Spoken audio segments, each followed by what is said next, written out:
para escuchar un nuevo reto. Enseñanza para tu vida. Principios que forjarán tu carácter. Palabras que te alientan. Bienvenidos al Tabernáculo Bíblico Seguidores de Jesús. Escucha Palabra de Dios.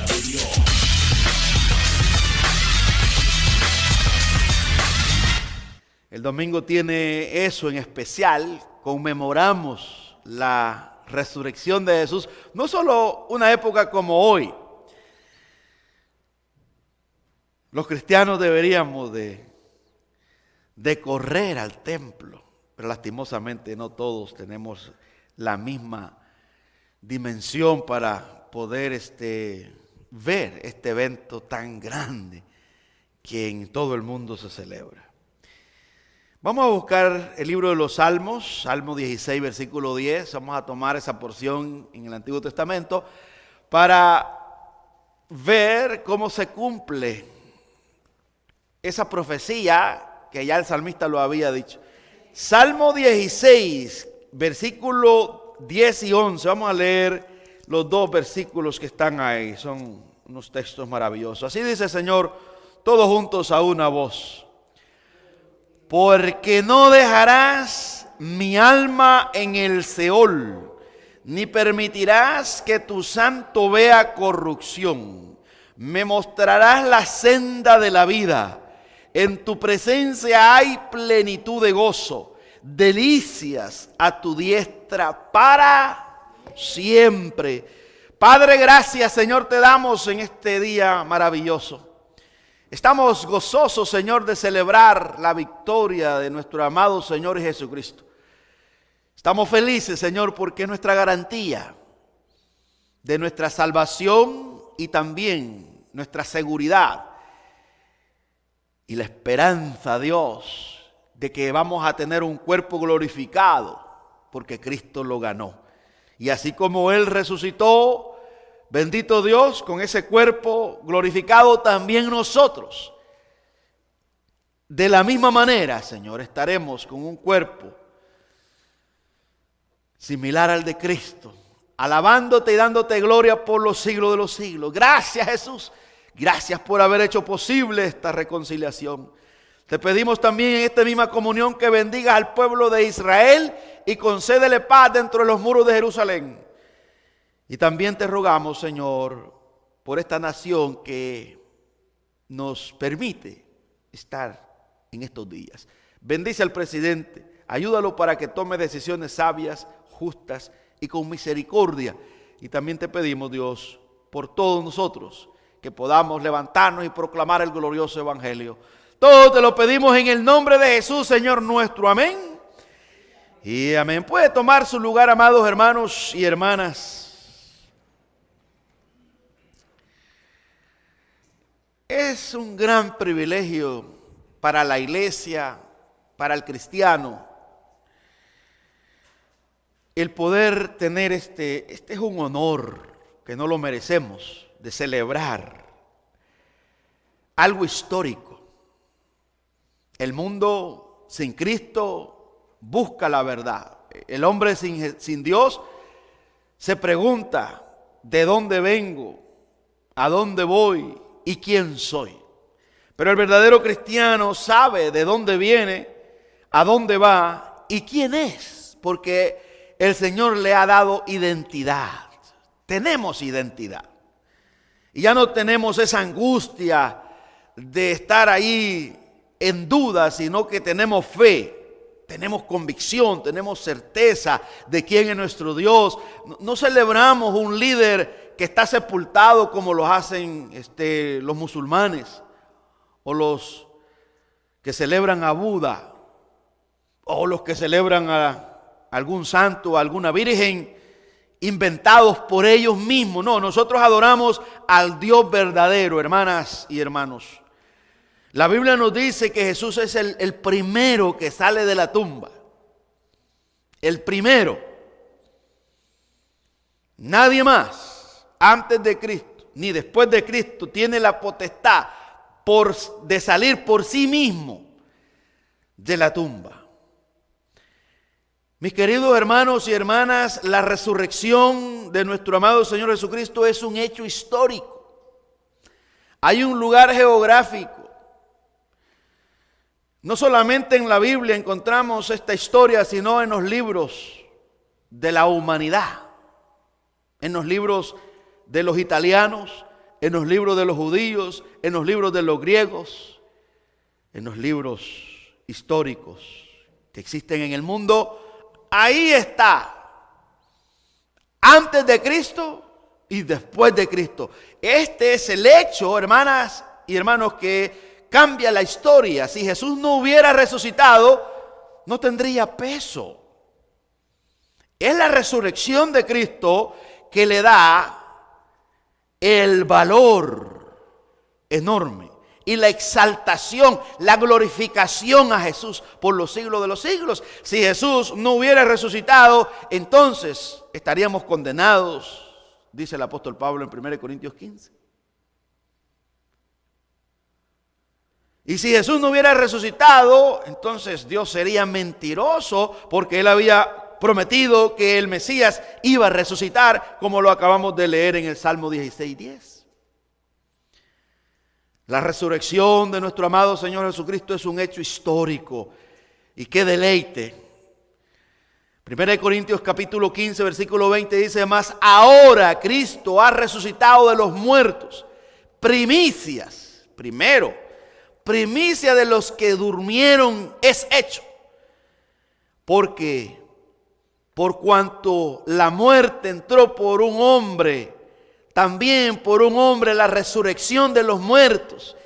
Así como el pecado de Adán contaminó a toda la humanidad, y por un hombre, por la rebeldía de un hombre, por la desobediencia de un hombre, vino la condena al mundo. Introdujo el pecado, introdujo la muerte, Adán. Ahora dice el escritor a 1 Corintios que de la misma manera, así como es un hecho histórico el pecado de Adán, que cayó en el huerto del Edén, de la misma manera es un hecho histórico lo que Jesús ha logrado con su resurrección.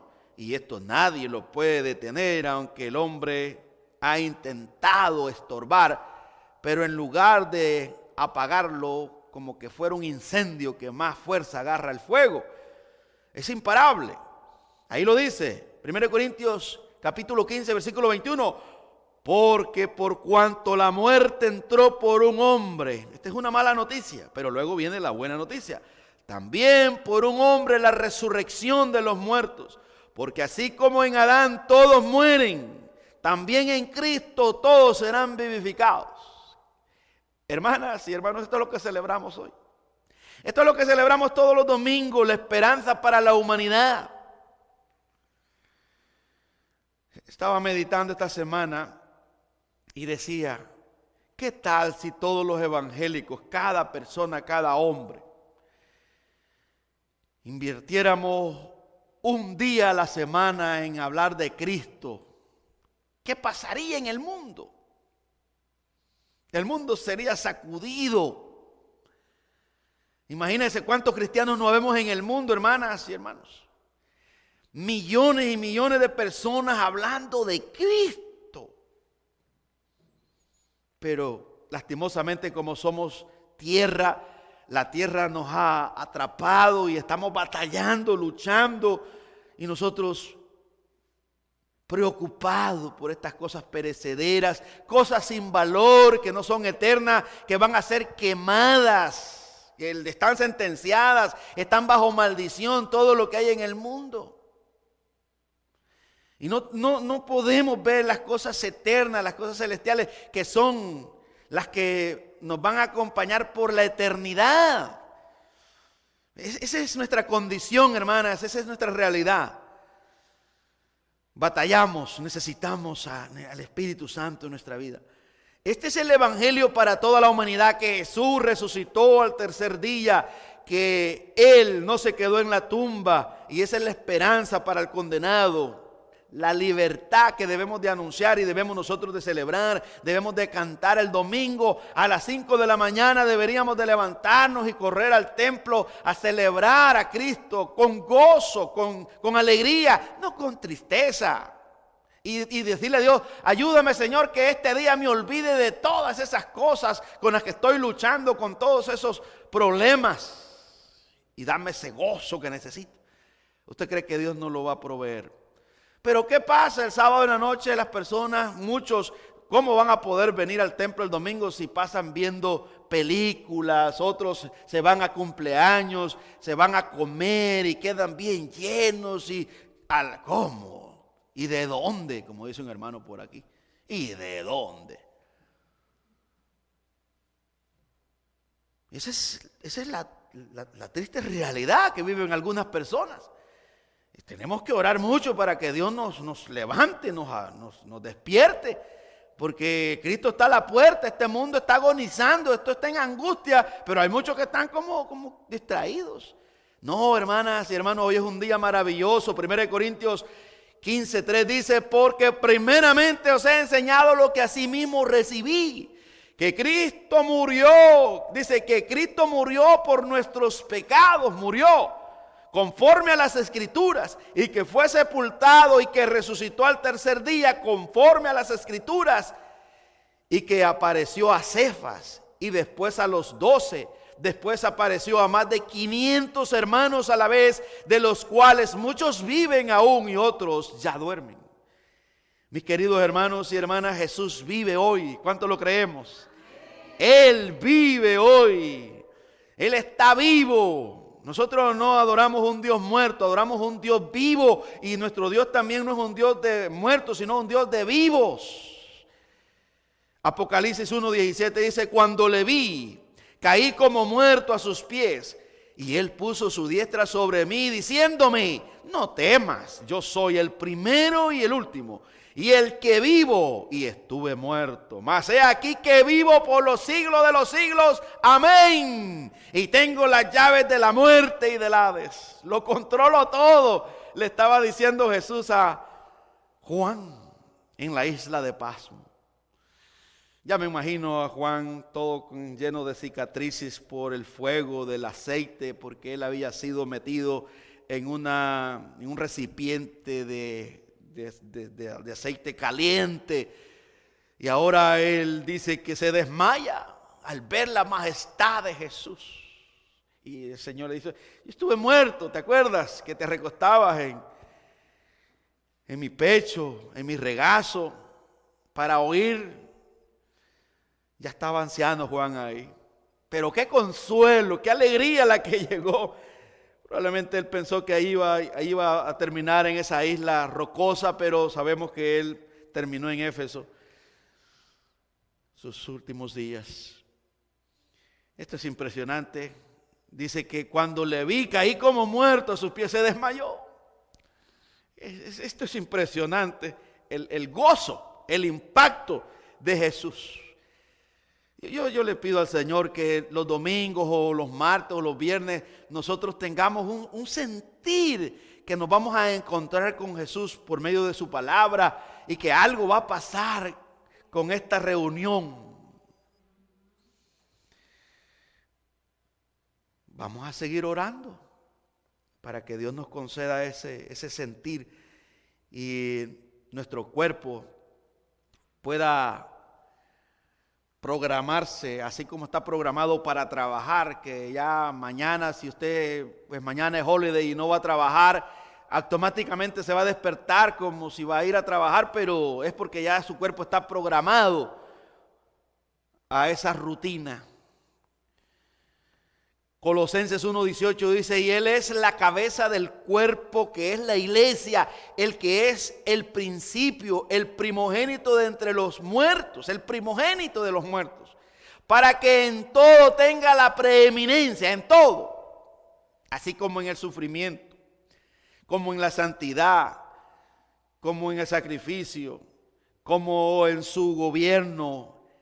En todo tiene Él la preeminencia, la supremacía, Él tiene el dominio. Él es el número uno, hermanas y hermanos, en todo. y no tiene competencia. Es aquí donde está la dificultad para el humano. Es aquí, hermanas y hermanos, donde está la piedra de tropiezo.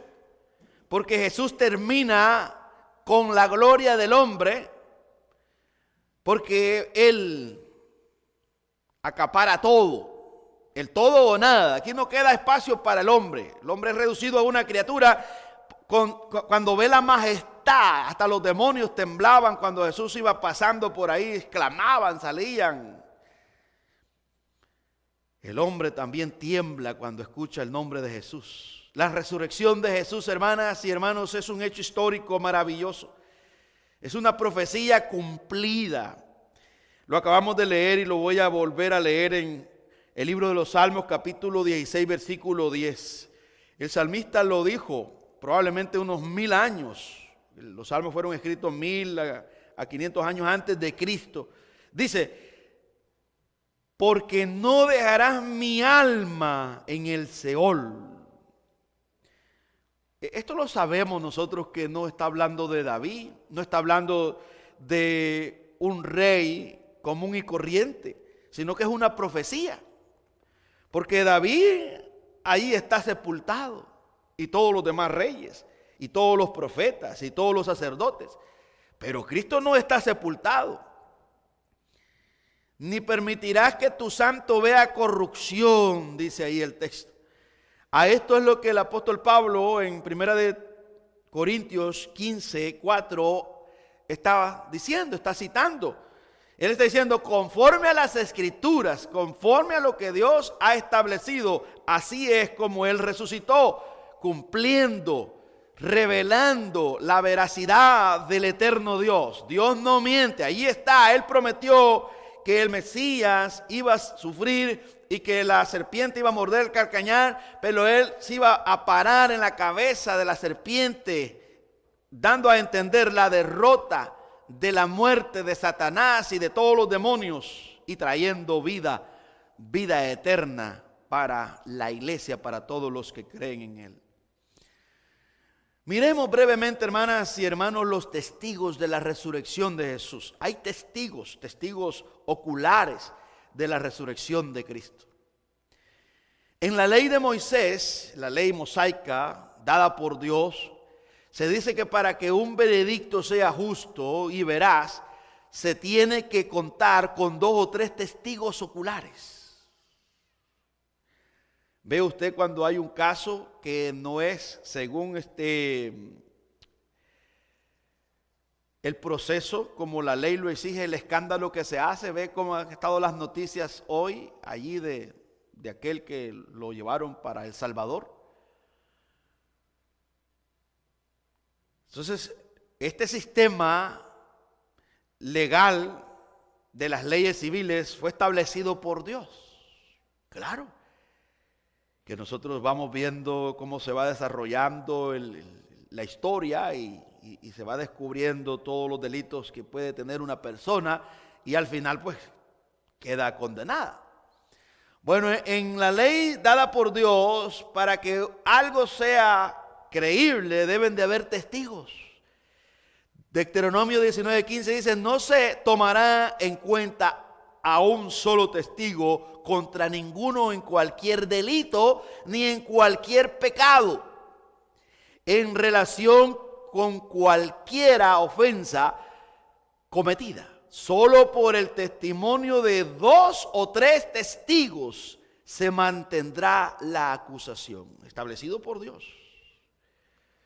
Mateo 18:15 dice y 16: por tanto, si tu hermano peca contra ti, ve y repréndele estando tú él solos. Si te oyere, has ganado a tu hermano. Mas si no te oyere, toma a uno contigo, a 1 o 2, para que en boca de 2 o 3 testigos conste toda palabra. Hasta en la iglesia se debe de corregir el pecado con testigos. Porque siempre van los chismosos, los calumniadores, siempre van a calumniar. Y el Señor sabiamente dice: aquí está como se debe de hacer. Pero nosotros muchas veces ignoramos eso. Hay personas que van directamente y lo que quieren es destruirte, atacarte y acusarte. Y no siguen el proceso de la iglesia, de la iglesia dada por Cristo, que debe de ser primero a solas, ir y hablar con esa persona y luego pues vamos como dicen, en aras de restauración, de ayudar, no de destruir, sino con busca de ver cómo ayudamos a ese hermano. No con deseo de venganza, porque tenemos una oportunidad, porque este hermano nos confrontó un día el pecado a nosotros y ahora él ha fallado y es mi oportunidad para desbaratarlo. No es así. Eso existe en todos los grupos, en las iglesias. Siempre van a haber algunos que tienen ese rencor. Nosotros los pastores somos acrimillados porque como nosotros queremos el bienestar para la iglesia y cuando confrontamos el pecado de alguien, esa persona viene, toma toda su familia, envenena a toda su familia y dice, el pastor dijo esto y no solamente se limita a la familia, sino que después va por los hermanos. El pastor dijo, me trató así, bla, bla, bla. Porque esa persona se siente herida y tiene que atacar ferozmente. ¿Y nosotros qué hacemos los pastores? Bueno, dale tiempo al tiempo. Si esta persona dice que es así, pues el Señor se encargará de nosotros. Pero el Señor sabe. El Señor sabe que lo hacemos por amor a la verdad y que es nuestra responsabilidad. Si alguien está en pecado, debemos de decirle, lo predicamos. Si alguien vive en adulterio, vive en fornicación, es practicante del pecado, le decimos, si usted ha creído en Cristo, la evidencia es que debe de abandonar ese pecado. Porque si no, usted está condenado todavía, porque la Biblia dice que el que peca es del diablo, el que practica, el esclavo del pecado. Entonces, eso pega duro. Pero ahí está. No solamente nosotros los pastores, que esa es como nosotros corregimos el pecado. Primero vamos a sola con una persona, luego la persona no quiere, entonces vamos en 2, 3. Después lo decimos a la iglesia, le decimos, bueno, este hermano, este miembro pues, de la iglesia no quiere obedecer, no quiere dejarse ayudar. Pero las personas a veces no aguantan ni tan siquiera la segunda, la tercera ya se han ido. No tienen valor para soportar, digamos, esa ayuda. Es una ayuda. Así que se necesitan, hermanas y hermanos, testigos para corregir con amor. Claro que el hombre y la mujer, pues nosotros somos humanos, somos orgullosos y no vamos a aceptar que alguien venga y nos quiera ayudar.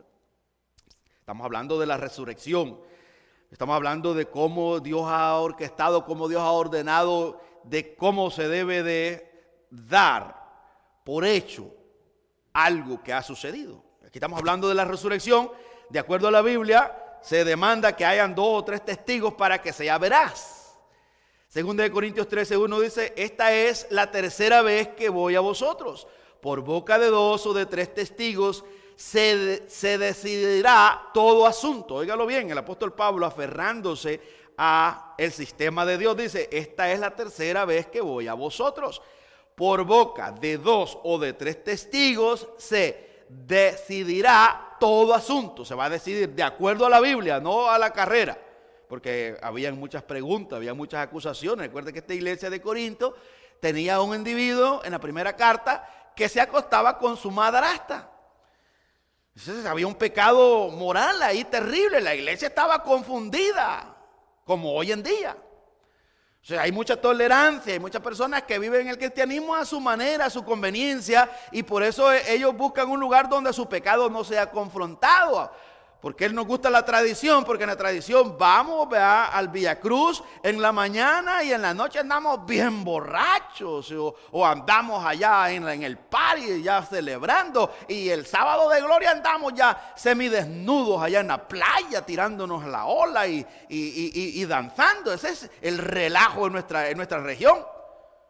¿O acaso no anduvimos por ahí? Oye, las playas están a reventar, están las orquestas y un montón de cerveza y licor. Pero el sábado, el viernes estábamos ahí llorando, lágrimas de cocodrilos, nada más. Ese es el mundo, hermanas y hermanos, en el que estamos, un mundo confundido. Y esto ha llegado adentro de la iglesia de Cristo y debemos de pelear contra todo eso porque nosotros mismos también llevamos eso. Y debemos de sacudirnos y necesitamos exponernos porque el pecado te hace que te apartes porque Él quiere aislarte porque ahí te va a aniquilar. Pero el Espíritu Santo te redarguye y te trae a la presencia del Señor para liberarte de esa culpa, para que te restaures en Cristo Jesús. Miremos los primeros testigos oculares, los guardas romanos. Mateo capítulo 28, versículo 4. Y de miedo de él, los guardas temblaron y se quedaron como muertos. Cuando vino aquel movimiento, estos hombres que eran gentiles, romanos, se llevaron esa gran sorpresa. Que Cristo salió, vieron ese mover de la roca como vemos en esa portada. Versículo 11. Vemos aquí lo que la Biblia nos dice. Mientras ellas iban, y aquí unos de la guardia fueron a la ciudad y dieron aviso a los principales sacerdotes de todas las cosas que habían acontecido. Primeros testigos. Mire esto como la sabiduría de nuestro Dios. ¿Cómo comienza esto? Esto de una forma magistral. El Señor a los incrédulos, a los verdugos, a los gentiles, ellos tienen las primicias de este evento histórico. Ahí están los primeros testigos oculares de este suceso, de la resurrección de Jesús. Ahora miremos las mujeres. Fíjense que va comenzando por lo que la sociedad y en la época no valoraba. Un soldado era tildado de malo, corrupto, sanguinario. Y ahora las mujeres también tenían un estigma que no eran fiables. Pero Dios toma las cosas como son, al revés. Toma lo débil. Entonces, para que impacte esto. Esto, hermanas y hermanos, es único, la resurrección de Jesús. Comienza con los soldados romanos, los verdugos que estaban cuidando el sepulcro. Ellos son los que tienen esta experiencia real. Luego, ahora el Señor soberanamente mueve a las mujeres que habían sido menospreciadas, marginadas, ellas no podían ni votar, ellas no podían participar en la sinagoga. También en una corte el testimonio de una mujer no se tomaba en cuenta, no servía para nada, no tenía valor. Pero mire nuestro amado Señor Jesucristo, mire nuestro Dios eterno, cómo cambia la historia y dice, lo que no tiene valor, yo lo voy a usar para mi gloria. Aquellas personas que no creen, pues, si es que de hecho que ni creyeron todavía. Así que hasta el día de hoy muchas personas no creen en la resurrección de Cristo. Solo aquellos que Dios ha dado ese milagro. Ese es un milagro. Nosotros estamos celebrando hoy la resurrección de Cristo porque hemos recibido un milagro, no porque estaríamos muertos en nuestros delitos y pecados como muchos. Mateo 28:8 dice, entonces ella saliendo del sepulcro con temor y gran gozo. Temor y gran gozo, dice aquí. Fueron corriendo a dar las nuevas a sus discípulos y mientras iban a dar las nuevas a los discípulos, he aquí, Jesús les salió al encuentro diciendo, ¡salve! Y ellas acordándose, y ellas acercándose, abrazaron sus pies y le adoraron. vea, hermanos, cómo cayeron estas mujeres. Qué privilegio, cómo no iban a estar alegres si ellas por primera vez alguien les había confiado algo tan grande que entran en la historia. Y hoy estamos hablando de estas mujeres que habían sido marginadas, que no tenían sentido. Y hoy aquí ellas nos transmiten a nosotros ese gozo, esa alegría que nosotros creemos también. Y nos consuelan porque la gente quizás podría decir, y todavía nos menosprecian y dicen que los cristianos somos un poco, ¿verdad?, retrasados, que no tenemos un coeficiente intelectual un poco avanzado. Entonces la gente dice, no hombre, ¿cómo es que van a creer eso? Bueno, al apóstol Pablo le dijeron que eso era locura, palabrería. Ahí te vamos a oír en otra vez, le dijeron allá en Atenas. Ahí te vimos, porque comenzó a hablarles de la resurrección de Cristo. Hombre, todo estaba bonito lo que estaba diciendo, pero cuando ya llegó a la resurrección, eso no, hombre, eso ¿quién te lo va a creer? Solamente a los que Dios permite que le crean. Bueno, aquí está el milagro para las mujeres. Qué privilegio, hermanas, si usted es una mujer y en algún momento se ha sentido que no significa nada o se siente down, pues le tengo buenas noticias. Mire lo que hace el Señor con las mujeres y los hombres. Nos da el mismo valor. Claro que las hermanas que conocen la Escritura no se llenan, ¿verdad?, de ego y vamos a empoderarnos y vamos a ser pastoras y vamos a llevar las riendas de la iglesia, como muchas que están confundidas. No, hombre, es suficiente este gran privilegio de que el Señor le dé el valor igual que al hombre para la salvación, con diferente rol. No debe de haber ningún problema. Qué privilegio de las hermanas. Y fueron mujeres. Ahí está esta María Magdalena, que fue una mujer de la vida del placer. Una mujer que fue menospreciada, pero ahora tiene el gran privilegio. Dice el versículo 9: y aquí Jesús le salió al encuentro diciendo, ¡salve! Y ellas, acercándose, abrazaron sus pies y le adoraron. Entonces Jesús les dijo, no temáis, id, da las nuevas a mis hermanos, para que vayan a Galilea y ahí me verán. Las buenas nuevas, evangelion, esa palabra, las nuevas, se les encomendó a las hermanas. Así que, hermanas, no hay límite. No solamente los hombres debemos de predicar este evangelio, sino que usted también lo puede predicar. ¿Cuánto lo creemos? Dado por Jesús. Ahí dice, vayan, hombre, vayan y no callen en esta buena noticia. Cuéntansela a sus hijos, cuéntansela a sus padres, cuéntansela a sus vecinos, díganle. Y estas mujeres iban llenas de gran gozo, dice, como la samaritana que tuvo aquel encuentro con Cristo. Miremos otro testigo. Ya vimos ahí en la Biblia, ya vimos que ahí están los soldados, las mujeres. Ahora miremos a Pedro, Lucas 24:34 dice, que decían, ha resucitado el Señor verdaderamente y ha aparecido a Simón. Apareció a Cefas, que es su nombre en el idioma arameo, Cefas.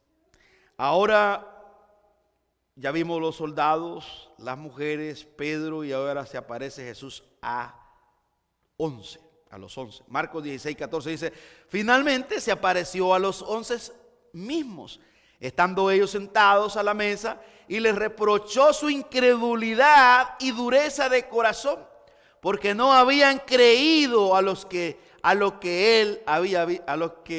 le habían visto resucitado. Miren, hermanos, esto no es nuevo. De que este día se esperaba que estuviera abarrotado este lugar, aquí hasta de pie, si es posible, evangélico, celebrando. Vamos a celebrar la resurrección de Cristo, la garantía de nuestra salvación. Algunos ni tan siquiera van a llegar. ¿Usted cree que no es una bajeza esto? Aquí está, ese problema es natural. Dice aquí que los discípulos también tuvieron esa situación. Se les apareció a 11 y estaban peleando con su duda. Unos iban allá camino a Emaú y ahí se les apareció también.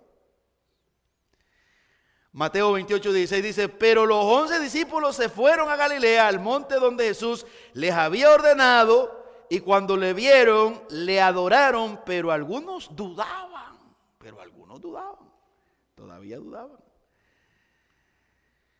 Ahí tenemos entonces ya no solamente un testigo, los soldados, no solamente 2 testigos, las mujeres, no solamente 3 testigos, Pedro, no solamente 4 testigos, que ya son los 11, sino que viene un 5.º testigo y hoy son más, son como 500.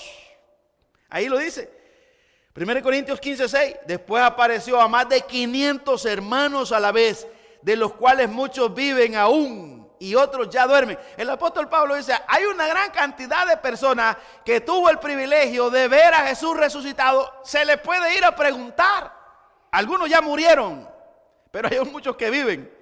¿Y cuál era el punto? ¿Cuál era el argumento? Bueno, y la duda pues que había, y la difamación que había en el mundo, y el ataque feroz. Para nosotros es un deleite, pero hay muchos allá afuera que se oponen, que no quieren aceptar que Jesús se resucitó.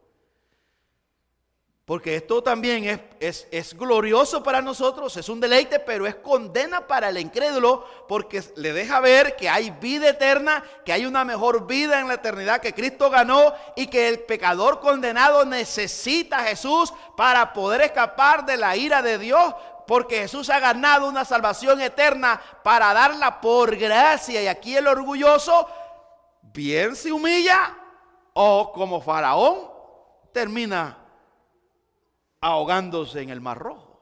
Aquí se va a ahogar el incrédulo, pero en el mar de la ira de Dios va a estar eternamente por no creer en Cristo Jesús. ¿Cuánto lo creemos?